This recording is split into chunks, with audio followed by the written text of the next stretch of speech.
काय केलं आजपर्यंत आपण तुम्ही आम्ही काय केलं?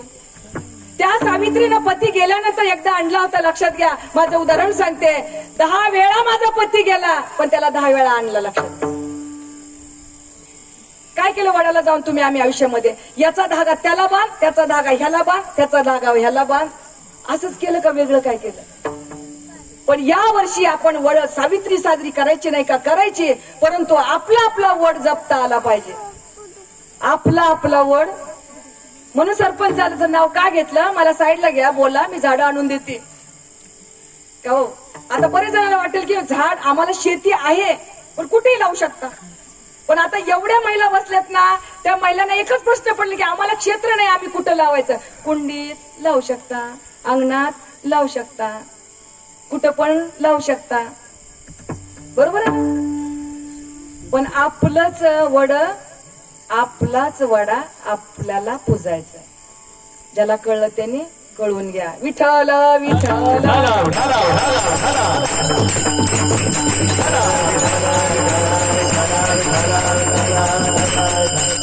लक्षात आलं ना? आज चतुर्थी किती जणांचे हात वर करा, आहे ना? नाही केली तरी चालेल, लक्षात घ्या. पण गणपती स्तोत्र मला गाता आलं पाहिजे. रोज माझ्या घरामध्ये हरिपाठ किती जण घेतात सांगा बरं? हरिपाठ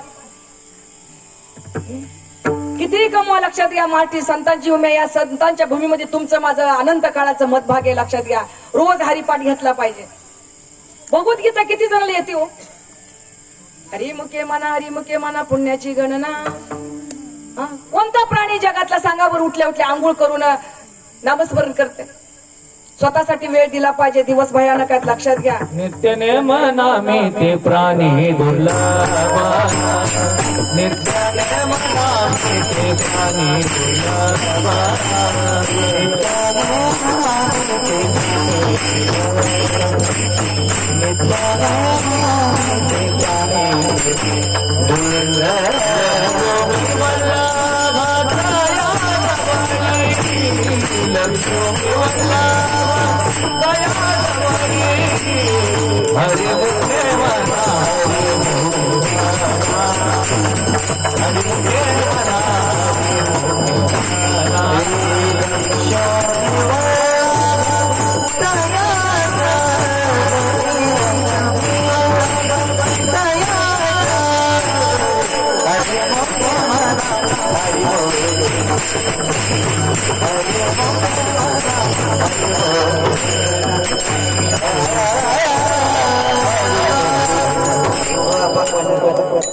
नारदाकडे एकदा अहंकार आला आणि काय देवा, काय ती शेतकरी आहे, मी तुझा रात्रंदिवस नाव काढते पण शेतकऱ्याला टाइम नाही, तुझा वेळ, तुझं नाव घ्यायला.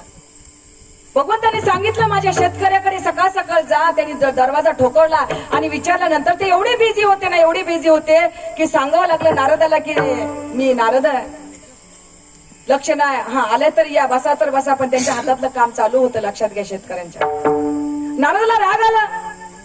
नारदाने सांगितलं भगवंता बघ, मी या जगामध्ये किती मोठा श्रेष्ठ आहे आणि तू शेतकऱ्याचं कौतुक करतोस. देवाने सांगितलं नारदा, त्याच्या लक्षात आलं देवाच्या पण नारदाकडे अहंकार आलाय. नारदा एक काम कर, तुला बघायचंय का माझा शेतकरी कसा आहे? तर हे टोपलं जे भरले ना काटोकाट तेलानं, ते वडाचं झाड पलीकड दिसते ना, त्याला फक्त एक प्रदक्षिणा घालून यायची. पण हा नारदा, एक टिपका ना टिपका सांडता आला नाही पाहिजे. हा देवा ठीक आहे चालेल, सगळं काय का हो. 2-3 दिवस गेले, परीक्षा घेतली, सगळं काय झालं. नारदाला नाराज केलं नाही भगवंतानी. नारदाने ठरल्याप्रमाणे विचार करा, देवाच्या सांगण्याप्रमाणे तो बरोबर उभा राहिला. पण देवाने सांगितलं होतं नारदा, टिपका ना टिपका सांडायचं नाहीये. नारदाने काटोकाठ बघा ना, भगवंताने तेल दिलं, डोक्यावर ठेवलं आणि प्रदक्षिणा घालता घालता घालता का त्या टिपक्याकडे लक्ष होतं. पण नारदाच्या मुखातून एक नाम आलं नाही. नारद मुनी तिकडून आले आणि देवाने विचारलं बसा. बसायला दिलं. खाली टोप ठेवा, टोप पण ठेवलं. मग आता सांग नारदा, माझं नाव किती वेळा घेतलं? अहो देवा काय सांगू तुम्हाला, टिपक्याकडे माझं ध्यान होतं, तुमचं नाव कवा घेऊ. म्हणून त्यावेळेस भगवंताने जाणीव करून दिली की माझा शेतकरी सकाळ का हो, उठल्यानंतर स्मरण करतोया आणि झोपताना स्मरण करतोया. एवढं कळलं तर झालं जन्माचं. विठ्ठल विठ्ठल. झाला झाला झाला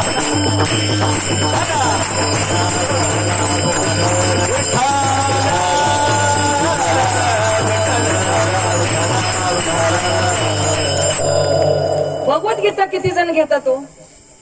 किती जणांच्या घरी भगवद्गीता आहे? जनगणना होणार आहे. आपली संस्कृती लायाला चालेल. लक्षात घ्या, घराघरात भगवद्गीता पाहिजे. 18 अध्यायाची. कुठलाही ग्रंथ घ्या.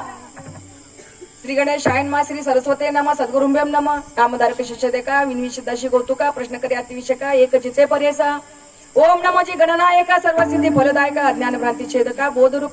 कुठलाही ग्रंथ घ्या, श्री गणेपासून सुरू असताय. लक्षात घ्या. भगवद्गीता किती जणांना येते सांगा बरं? आपल्या घरात आजचा दिवस जाऊ द्या, उद्यापासून भगवद्गीता एक जरी श्लोक घेतला तर जन्मोजन्मी जन्मोजन्मी आम्ही बहु पुण्य जन्मोजन्मी आम्ही बहु पुण्य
श्लोक अनुभवत आला पाहिजे. धर्मक्षेत्र कुरुक्षेत्र समवेत व्यसवा मामका पांडवानी किम कुर्वत संजया. विष्णू सहस्त्र अनंत जन्म. कुठं देवळात कुठेही जायची गरज नाही. लक्षात घ्या. विष्णू सहस्त्र सुद्धा इतका सामर्थ्य आहे. केसापासून नाकापर्यंत एकही रोगाचं का आव्हान होणार नाहीये. फक्त विष्णू सहस्त्र मला घेता आलं पाहिजे. उद्यापासून लक्षात घ्या, एक तरी श्लोक अनुभवता आला पाहिजे. बर ठीक आहे, आम्हाला संस्कृती येत नाहीये, मराठी आहे. ठीक आहे, आम्ही शेतकरी, आम्हाला वेळ नाहीये. बघा ना, विश्वा जगामध्ये देव कुठंच भेटणार नाही. लक्षात घ्या, देव तुमचा माझ्या देहामध्येच आत भरून पुरून उरलेला आहे.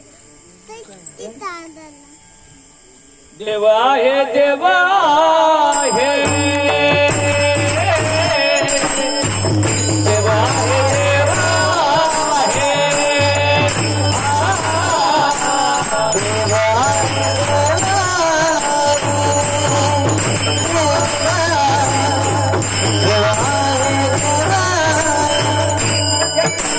हृदय